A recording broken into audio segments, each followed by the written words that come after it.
नमस्कार, मैं संजना और आप देख रहे हैं कुरुक्षेत्र मीडिया। आज हमारे साथ हरियाणा सरस्वती धरोहर विकास बोर्ड के उपाध्यक्ष धूमन सिंह किरमित जी मौजूद है। सर, आपका स्वागत है कुरुक्षेत्र जी मीडिया में। नमस्कार। नमस्कार। तो सर, जो आपका ये बोर्ड है, ये किस तरह से काम करता है? देखिए, सरस्वती नदी के ऊपर काम करना हमारा मुख्य उद्देश्य है। माननीय मनोहर लाल जी पहले जो मुख्यमंत्री थे, उन्होंने 2015 में इस बोर्ड का गठन किया था सरस्वती रिजर्वेशन के लिए।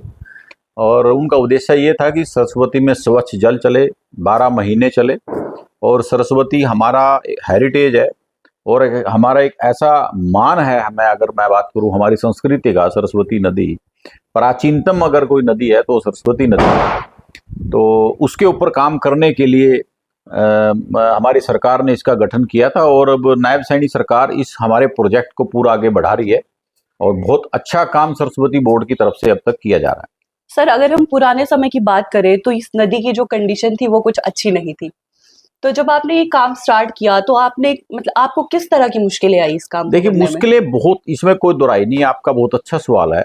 आप अगर 2 साल पहले की भी बात करें तो 2 साल पहले भी बहुत गंदा पानी आता था। हमने सारे ऐसे गंदे जितने जहाँ से पानी आते थे उनको टैप किया कि कुछ में हमने 3 पॉइंट सिस्टम बनवाए, 5 पॉइंट सिस्टम बनवाए। और फिर हमने एसटीपी भी, अभी हमारे एक एसटीपी चल गया है खेड़ी मारकंडा में, दूसरे वाला टेंडर हो गया उसका भी, वो भी चलने वाला है। तो ऐसे जहाँ जहाँ इस टाइप के पॉइंट थे उनको हम बंद करा रहे हैं। और पानी, क्योंकि हमारे लिए समस्या ये है कि सरस्वती नदी की कंटूरिंग, अगर मैं इंजीनियरिंग की भाषा में बात करूं, कंटूरिंग इतनी जबरदस्त है। आप अगर यमुनानगर का जितना कैचमेंट एरिया है सरस्वती के किनारे का, चाहे वो चौतंग नदी है, धनौरा नदी है, चाहे वो सोम का कुछ पार्ट है, उससे आगे अगर आप लिंडा नाला है, उससे आगे बेंठन नाला है, जो ये सारे पानी लेकर आते हैं सरस्वती में। उसके आगे मारकंडा है, टांगरी है, कैथल में जाके गग्गर सरस्वती में आकर गिरती है। ये सारी की सारी नदियां, इनका बहाव जो है, इनकी जो कंटूरिंग है, वो सरस्वती के ही साथ है। सरस्वती में आकर इनका सबका पानी मिलता है।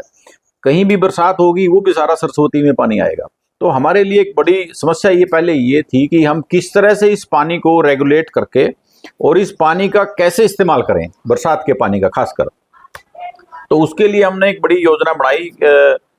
करीब करीब 2.5 साल पहले हमने रिजर्वायर खोदने शुरू किए सरस्वती के किनारे, जहाँ जहाँ हमें जगह मिली। तो हमने 4-5 गाँव में, बोहली है, मरचेड़ी है, रामपुरा है, संघोर है, टाटका है, ऊपर अब 350 एकड़ में हम बड़ा रिजर्वायर हम खोदना शुरू कर दिया है। काम शुरू हो गया है। एनएचआई वहाँ से मिट्टी उठा रही है। तो हमारा उद्देश्य ये है कि इस जल को, बरसाती जल को सरस्वती में के अंदर रोका जाए और इसको रिचार्जिंग में इस्तेमाल हो, फ्लड कम से कम आए और गंदे पानी को रोका जाए। ये हमारा मुख्य प्रोजेक्ट है और हमारा लगता है कि अगले साल तक हम पूरी तरह से इस प्रोजेक्ट पर सफल हो पाएंगे। सर, जैसे आपने बात की कि आपने ये प्रोजेक्ट अभी कुछ साल पहले स्टार्ट किया है, तो ये प्रोजेक्ट पहले क्यों नहीं? क्योंकि अगर हम पहले सरस्वती नदी की हालत देखें तो वो बिल्कुल खराब थी। तो इतना टाइम क्यों लगा, मतलब इस देखिए, प्रोजेक्ट को लाने के लिए? सरस्वती हमारे देश का गौरव है, हमारे देश की आत्मा है सरस्वती। विश्व में सबसे प्राचीन अगर कोई ग्रंथ है तो ऋग्वेद है। विश्व की मैं बात कर रहा हूं। और ऋग्वेद में क्या वर्णन सरस्वती का आता है, अंबी तमे नदी तमे देवी तमे सरस्वती, यानी कि माताओं में श्रेष्ठ, देवियों में श्रेष्ठ, नदियों में श्रेष्ठ, हे माँ हमारा माँ प्रस्त करें। यानी कि ऐसा वर्णन सरस्वती का ना केवल उसके बाद ऋग्वेद में, उसके बाद हर ग्रंथ में आता है। तो जब भी जितनी सरकारें बनी, अब मानते हैं कि 5 से 7 हजार पूर्व सरस्वती में कुछ ऐसी टेक्टोनिक घटनाएं हुई कि सरस्वती का जो ऊपर ग्लेशियर में, जहाँ से सरस्वती गंगा यमुना सब निकलती हैं, टेक्टोनिक घटनाओं से सरस्वती का क्षेत्र ऊपर उठ गया, गंगा यमुना का क्षेत्र नीचे रह गया। तो जो ऊपर पहाड़ों का जो पानी था वो गंगा और यमुना में डाइवर्ट हो गया। तो ऐसा किसी सरकार ने नहीं सोचा। ये माननीय प्रधानमंत्री नरेंद्र मोदी जी की सोच है, माननीय मनोहर लाल जी की सोच है कि इस प्रोजेक्ट के ऊपर काम शुरू किया जाए। क्या वही सरस्वती हम दोबारा से रिवाइव कर सकते हैं? क्या उसी तरह से सरस्वती में कल 12 महीने पानी बह सकता है? इस परिकल्पना को लेकर इस सरकार ने इस बोर्ड का गठन किया और मुझे लगता है कि इसमें हम बहुत सारे लेवल पर, लगभग 70% लेवल तक अब तक हम कामयाब हुए हैं। पूरी टीम इसमें माइन्यूटली माननीय मुख्यमंत्री नायब सैनी जी के नेतृत्व में बहुत अच्छे ढंग से लगी हुई है। और अच्छा लगता है कि लोगों का इसमें बड़ा हमें सहयोग मिल रहा है। अभी भी हम जितने भी काम हम कर रहे हैं, लोगों का हमें इतना सहयोग मिलता है कि जैसे उनका पारिवारिक काम हो। तो बड़ा अच्छा अभी तक तो हमारा है। पिछली सरकारों ने इसकी तरफ ध्यान नहीं दिया, इसमें भी कोई दोराई नहीं है, कोई पिछली सरकार का कोई इसकी तरफ ध्यान नहीं था। तो हमारी सरकार ने इसकी तरफ ध्यान दिया।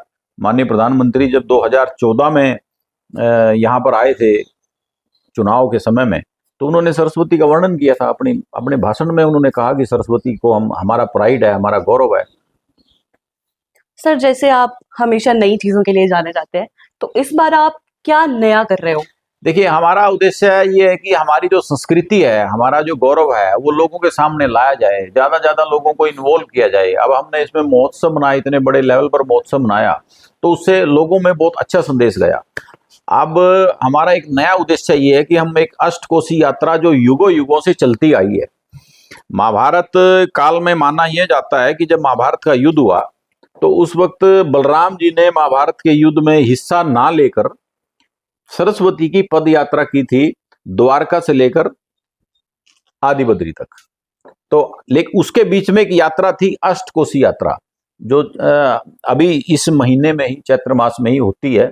तो अब की बार हम 28 मार्च से, वो नव संवत से 2 दिन पहले उनका हमारा कार्यक्रम होता है, तो वो हम शुरू करने जा रहे हैं। नागकमल मंदिर शहर में, थानेश्वर में है, दर्राखेड़ा में। तो वहां से ये यात्रा आरंभ होगी और ये 8 कोसीय यानी कि लगभग 24 किलोमीटर की हमारी यात्रा है। और वहां से होते हुए स्थानेश्वर महादेव मंदिर होते और खेड़ी मारकंडा, ये सरस्वती के सारे किनारे से होते हुए, और चीटा मंदिर जो रंतुक यक्ष मंदिर है, वहां से लेकर फिर ऐसे आलमपुर, दयालपुर, बाणगंगा होते हुए और फिर नरकातारी से होते हुए वापसी वहीं यहाँ पर एक दिन में समापन हो जाएगी। तो इस यात्रा के ऊपर, क्योंकि हमारा ऐसा कोई ग्रंथ नहीं है, चाहे महाभारत वन पर्व है, चाहे वामन पुराण है, चाहे हमारे ऋग्वेद है, सब में अष्टकोशी यात्रा का वर्णन आता है।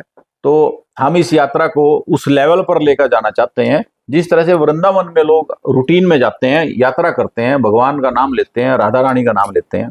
तो ऐसी यात्रा हम ये शुरू करना जा रहे हैं अब की बार, केडीबी के साथ सहयोग से हम, और हमारे जितने संत समाज के जितने यहाँ पर लोग हैं, हम सबको साथ लेकर।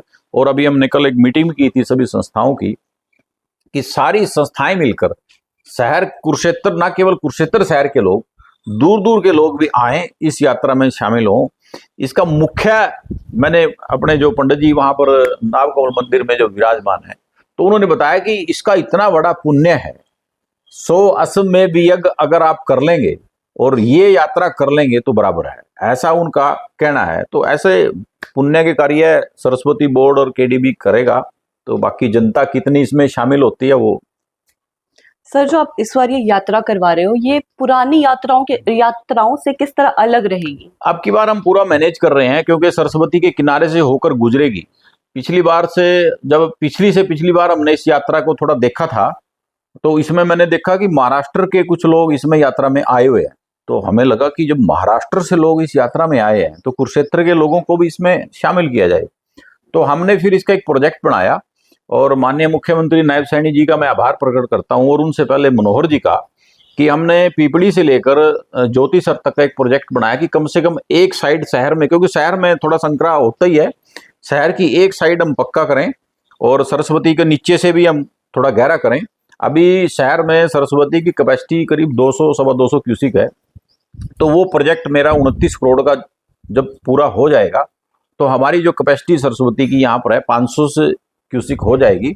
और एक साइड में जो पद यात्रा का जो रास्ता, मेरा उद्देश्य है कि पद यात्रा जो ये अष्टकोशी यात्रा है, या जिस तरह से बलराम जी ने सरस्वती की यात्रा की, बहुत लोग हमारे को टेलीफोन करके बोर्ड में पूछते हैं कि हम सरस्वती की यात्रा करना चाहते हैं। गुजरात के बहुत लोग पूछते हैं और राजस्थान के बहुत लोग पूछते हैं कि हम सरस्वती की यात्रा करना चाहते हैं। तो वो एक जिज्ञासा थी, उस जिज्ञासा को लेकर हमने ये 29 करोड़ का प्रोजेक्ट जो है सरकार से प्रूव कराया, और अब हम जल्द ही इसके ऊपर, टेंडर इसका हो गया है, जल्द ही इसके ऊपर हम काम शुरू कर देंगे। और अब की बार जितना होगा उतना अच्छा ही होगा। और अगली बार तो हम स्पेशल इसमें, पहले हमारा टारगेट ये था कि हम इसको जीपेबल करेंगे ताकि ये गाड़ी चली जाए, लेकिन शहर की थोड़ा संकरी गलियां हैं, उसकी वजह से फिर हम इसमें कम से कम बाइकेबल हम इसको करने जा रहे हैं। और कोई जैसे ये छोटी जो ई रिक्शा होती है ये भी उसके ऊपर चल सकती है, वो अगली बार का हमारा प्रोजेक्ट है। अब की बार जितना हम कर पाएंगे वो उसमें हम लगे हुए हैं। सर बहुत ही अच्छी सोच है आपकी इस प्रोजेक्ट को लेके। अमन सिंह जी ने हमें बताया कि इनका बोर्ड किस तरह से काम करता है, सरकार इनका पूरा सहयोग कर रही है और यहाँ की जनता भी इनके साथ इस प्रोजेक्ट में जुड़ चुकी है। ये इनका ड्रीम प्रोजेक्ट था और ये जल्द से जल्द कंप्लीट होने वाला है।